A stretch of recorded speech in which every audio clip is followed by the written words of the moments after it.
ডান দিকে তাকান। একটু হাসুন। পলক ফেলুন। ভোটের জন্য লড়াই করছে, নির্বাচিত হওয়ার জন্য তাদের নামসহ প্রতীক রয়েছে।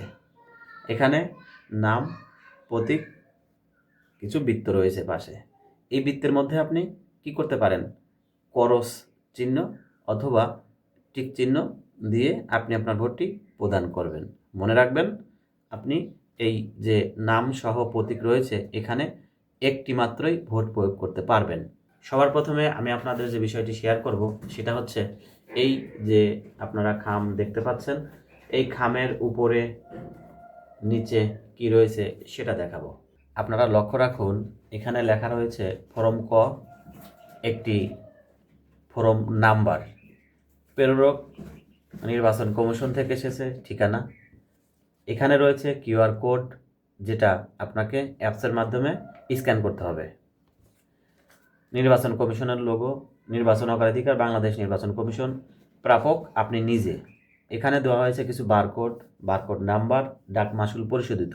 অর্থাৎ আপনি যখন এই কাজকর্ম শেষ করে পোস্ট অফিসে জমা দিবেন তখন আপনার কাছ থেকে কোনো টাকা পয়সা নেবে না, এটা ডাক মাশুল পরিশোধ করা আছে।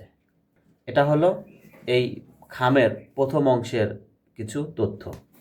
প্রিয় দর্শক, আমরা এই খামের পরিচিতি পর্ব, কোথায় কি রয়েছে, কোনটা দ্বারা কি প্রকাশ করে সেটা জানলাম। এখন আমরা জানব এই অ্যাপসে ঢুকে কিভাবে আমি এটা স্ক্যান করব এবং আমার যে ফেস এটাকে কিভাবে শনাক্ত করব। তো চলুন আমরা স্ক্রিন দেখতে থাকি। প্রিয় বন্ধুরা, এই যে দেখুন পোস্টাল ব্যালট পেপারের স্ট্যাটাস দেখুন, ব্যালট ট্র্যাকিং, এখানে ক্লিক করব। এরপরে বলছে পোস্টাল ব্যালট গ্রহণ, পোস্টাল ব্যালট পেয়েছি, এখানে ক্লিক করব। লাইভলিনেস যাচাই করুন। এখন আপনার লাইভলিনেস পরীক্ষা করা হবে, তাই আপনার ডান দিকে তাকান। একটু হাসুন। পলক ফেলুন। প্রিয় দর্শক, আমার এটা হয়ে গেছে। পরবর্তী সেলফি তুলুন, এখন আমাকে তুলতে হবে সেলফি। ছবি তুলুনে ক্লিক করলাম, এরপরে পরবর্তী। প্রিয় বন্ধুরা, এই যে কিউআর কোড দেওয়ার সাথে সাথেই নিয়েছে, ধন্যবাদ জানিয়েছে। আমি পরবর্তীতে ক্লিক করব। ভোটদানের পূর্বে প্রার্থী এবং প্রতীক দেখা, ভোট দিন। তো চলুন আমরা এখন স্ক্রিন থেকে চলে যাচ্ছি আমাদের পাওয়া যে চিঠির খাম রয়েছে সেটাতে। এখন আমি এই চিঠির মধ্যে যে খামগুলো রয়েছে, তারপরে যে ব্যালট পেপারস রয়েছে সেগুলো দেখাবো। কিভাবে ভোট দিব সেটাও আপনাদের জানাবো। তবে নিরাপত্তার স্বার্থে আমি কোনটাতে ভোট দিচ্ছি কিংবা দিব সেটা আপনাদের আমি দেখাচ্ছি না। আপনারা আপনাদের পছন্দ মতো ভোট দিবেন। আমি এটা খুলছি। এটার আর প্রয়োজন নেই, অর্থাৎ যেটার মধ্যে এসেছিল সেটার আর প্রয়োজন নেই, এটাকে আমি পাশে রেখে দিচ্ছি। এরপরে প্রিয় বন্ধুরা, দুটি খাম পেয়ে যাব, একটি হচ্ছে সাদা আর একটি হচ্ছে হলুদ, দেখতে পাচ্ছেন আপনারা। তো সবার প্রথমে আমি সাদা যে খাম রয়েছে সেটার পরিচিতি জানাবো। এটা হচ্ছে ফরম 10, ওটা ছিল 9, এটা হচ্ছে 10। এখানে ক্রমিক নং ব্যালট পেপার অনুযায়ী এটা আমাদের প্রয়োজন হবে। কোথায় প্রয়োজন হবে এটা আমি আপনাদের দেখাবো। ত্রয়োদশ জাতীয় সংসদ নির্বাচন ও গণভোট 2026 এখানে লেখা আছে, এটাকে আমি রেখে দিচ্ছি পাশে, এটার মধ্যে কিছু নেই। এখন আমি ওপেন করছি এই যে যে হলুদ খাম রয়েছে সেটা। এখানেও ঠিক একই, ফরম 10 খ, অর্থাৎ ওটা 10-এর ক, এটা হচ্ছে 10-এর খ, আর পূর্বেরটা ছিল কত, 9-এর ক। তো একই রকম সব কিছু, কিউআর কোড আছে, নির্বাচন কমিশনারের লোগো আছে, ডাক মাশুল পরিশোধিত, প্রাপক। এই যে প্রিয় দর্শক, এটা কিন্তু আলাদা। প্রাপক কে পাবে? Returning officer, constituency number 2210, constituency name Rajbari 2, post office Rajbari head office, post code 7700, district Rajbari. আমার জেলা রাজবাড়ী। আমার জেলার যে রিটার্নিং অফিসার রয়েছে তার কাছে এটা পাঠাতে হবে আমাকে, অর্থাৎ আমি পোস্ট অফিসে দিলেই এটা ওখানে নিয়ে যাবে। এখানে সমস্ত কিছু লিখে দেওয়া আছে। তো এখন আমি এই খামটি খুলছি, মধ্যে কি কি পাবো সেটা দেখাচ্ছি। সবার প্রথমে এই খামটি খোলার পর 3টি পেপারস পাবো আমি। তার মধ্যে একটি পাবো এরকম, যেটাতে প্রার্থীর নাম এবং প্রার্থীর প্রতীক রয়েছে। তারপরে পেয়ে যাব একটি গণভোট। হ্যাঁ প্রিয় দর্শক, গণভোটের পেপারস। তারপরে আমি একটি অঙ্গীকারনামা পেয়ে যাব। আমি যে ভোটটা দিচ্ছি সজ্ঞানে, জেনে শুনে বুঝে, আমি কারো দ্বারা প্রতারিত বা কোনোভাবে, বুঝছেন তো, সেটা না করে আমি সই করব, ঠিক আছে? তো প্রথমেই যে প্রতীক সহ নাম রয়েছে সেটার কথা বলবো। এই পাশে রয়েছে আর এ পাশে ফাঁকা। এখানে আপনার জেলা অথবা আপনার উপজেলার যে প্রার্থীগণ ভোটের জন্য লড়াই করছে নির্বাচিত হওয়ার জন্য, তাদের নাম সহ প্রতীক রয়েছে। এখানে নাম, প্রতীক, কিছু বৃত্ত রয়েছে পাশে। এই বৃত্তের মধ্যে আপনি কি করতে পারেন? করস চিহ্ন অথবা টিক চিহ্ন দিয়ে আপনি আপনার ভোটটি প্রদান করবেন। মনে রাখবেন, আপনি এই যে নাম সহ প্রতীক রয়েছে এখানে একটি মাত্রই ভোট প্রয়োগ করতে পারবেন। এক বা একাধিক দিলে সেই ভোটটি বাতিল বলে গণ্য হবে। অতএব শুধু একটি মাত্রই ভোট দিবেন আপনার পছন্দের মানুষ এবং পছন্দের প্রতীকে, না প্রতীকের পাশে যে যে ঘর রয়েছে ঠিক সেখানে। এটা গেল এর কাজকর্ম। এরপরে আমি আসছি গণভোটের বিষয়ে। এই গণভোটের বিষয়ে কিছু লেখা আছে, আপনারা পড়ে নেবেন। এটাতেও তাই, সবার শেষে লেখা আছে হ্যাঁ না।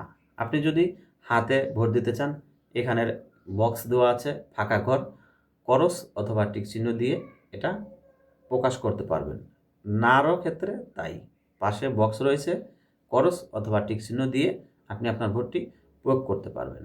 এটা গেল 2 নাম্বারের ভোট। এবার আমি আসি ভোটদাতা কর্তৃক ঘোষণা, অর্থাৎ অঙ্গীকারনামা যদি আমি বলি সেটাও ভুল হবে না। প্রিয় দর্শক, সবার প্রথমে অনেক লেখা রয়েছে, এগুলো আপনারা পড়বেন। আমি ইতিমধ্যে আপনাদের দেখিয়েছি কিভাবে কিউআর কোড স্ক্যান করবেন, অ্যাপসে কিভাবে সেলফি তুলবেন, কোনটার কি নাম, বিস্তারিত কোনটার কি নাম, কিভাবে ভোট দিবেন দেখিয়েছি। এই সমস্ত কিছু লেখা রয়েছে এখানে। সময় বাঁচানোর স্বার্থে আমি এটা আর পড়ছি না, আপনাদের সুবিধার্থে আমি চলে আসছি পরের পাতায়। প্রিয় বন্ধুরা, এখানে লেখা আছে ফর্ম 8, কিছু সংখ্যা, ব্যালট পেপার অনুযায়ী ক্রমিক নাম্বার। আপনি যদি স্বাক্ষর দানে অক্ষম হন তাহলে আপনার জন্য এটা পূরণীয়। আমি এটা দেখাচ্ছি না, কেননা আমরা অধিকাংশই স্বাক্ষর জ্ঞান জানি, আর স্বাক্ষর জ্ঞান জানি না সরকারি কর্মকর্তা কর্মচারী আমার মনে হয় খুব কমই রয়েছেন। তো আমি এটার কথা বলছি। লেখা রয়েছে, আমি এত দ্বারা ঘোষণা করতেছি যে উপরোক্ত নির্বাচনের ড্যাশ ক্রমিক নম্বর সম্মিলিত পোস্টাল ব্যালট, অনেক কিছু লেখা রয়েছে। আমি মূল অংশটুকু বলছি। এই যে এখানে ঘর দেখতে পাচ্ছেন, এই ঘরের মধ্যে কি বসাবেন অনেকে বুঝছে না। তো এই যে এই সংখ্যাটা বসবে, এটা হচ্ছে ব্যালট পেপার অনুযায়ী ক্রমিক নাম্বার। এখানে গুনুন 1 2 3 4 5 6 7 8, 8টা সংখ্যা রয়েছে। 1 2 3 4 5 6 7 8, 8টা ঘর রয়েছে। এই 8টা সংখ্যা 8টা ঘরে বসবে, প্রত্যেকটা ঘরে এক একটা করে। বিষয়টা বোঝাতে পেরেছি? তারিখ, আপনি যেদিন ভোট দিবেন সেই তারিখটা দিবেন। স্বাক্ষর দিবেন আপনি। ভোটদাতার নাম, আপনার এনআইডিতে যে নাম রয়েছে পুরোটা লিখে দিবেন। জাতীয় পরিচয়পত্র নাম্বার যেটা রয়েছে সেটা লিখে দিবেন। প্রিয় দর্শক, এটা পূরণ করা হয়ে গেলে যেভাবে ভাঁজ আছে আপনারা সেভাবেই ভাঁজ করে পাশে রাখবেন। ঠিক হা ভোটের অর্থাৎ গণভোট যেটা, সেটাকেও এভাবে ভাঁজ করবেন। এরপরে রয়েছে প্রতীক সহ নাম যে প্রার্থীদের রয়েছে সেটাও যেভাবে ভাঁজ আছে ওইভাবে ভাঁজ করবেন। পেপারস পেয়ে গেলাম কয়টা? 3টা। একটা গণভোট, একটা নির্বাচিত, একটা প্রার্থীদের ভোট, এই 2টা ভোট পেয়ে গেলাম। পাশে অঙ্গীকারনামা। আপনারা 2টা ভোট অর্থাৎ গণভোট এবং যে নাম সহ প্রতীক রয়েছে এই 2টা এক জায়গা করবেন, ঠিক এভাবে। এভাবে করে এই যে সাদা খাম রয়েছে, যেটা খেয়াল করুন, সাদা খাম প্রথমটা না, কিন্তু যেটার মধ্যে এগুলো এসেছিল সেটা না। খাম খুলে খামের মধ্যে যে সাদা খাম পেয়েছেন, এটার মধ্যে এই 2টা ভোট ঢুকাবেন, ঠিক আমার মতো।